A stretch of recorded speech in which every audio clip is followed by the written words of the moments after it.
Today I'm going to show you how to make Kung Pao Chicken, and I guarantee it is going to be better than takeout.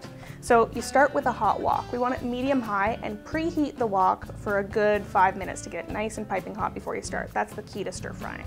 Start with about a teaspoon of oil and just swirl it around the pan, just to coat it. And another key to stir frying is that you don't overcrowd the pan. You want to do small batches of everything. It'll cook quicker, so it really won't take any longer, and you'll get nice browning. So I'll start with half of this chicken. This is a pound of chicken.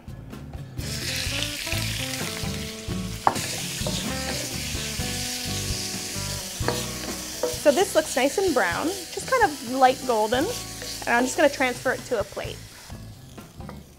And we'll start our second batch of chicken. It takes about 5 minutes to get that chicken nice and brown on the outside, and it'll be pretty much cooked through, but don't worry because we're going to cook it a little bit more later on. So if it's not 100% cooked through, not a problem. Okay, so this chicken looks perfect.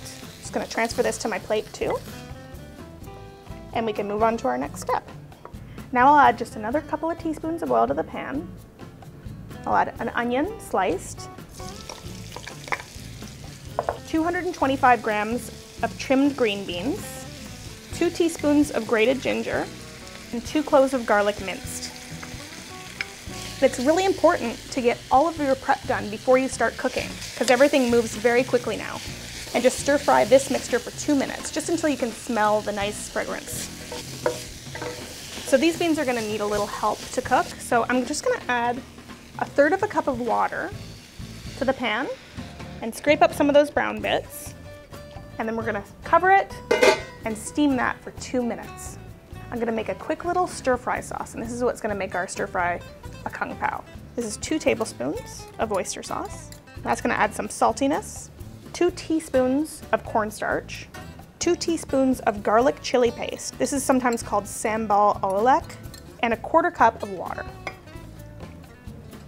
And just whisk that together until there's no lumps. I'll just set that aside. Let's see how our beans are doing. They might be done. These look great. The liquid is pretty much evaporated, which is what we want. And I have 1 sweet red pepper that's been sliced. I'm going to add that to the pan and stir fry it for a couple of minutes. And this is so colorful and bright, and very healthy too.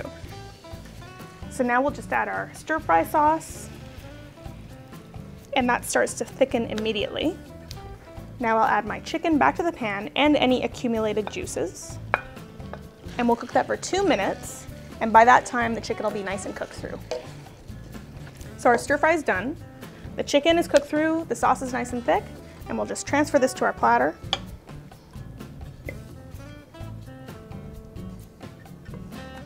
And just for a finishing touch, I have 1/2 cup of roasted peanuts. And that's going to add a nice crunch. Now, if you're not really big on spicy, you can omit the chili paste or just reduce it down to a teaspoon, but it's not that super hot, so go for the 2 teaspoons, you're gonna love it. For more inspiring ideas, go to CanadianLiving.com.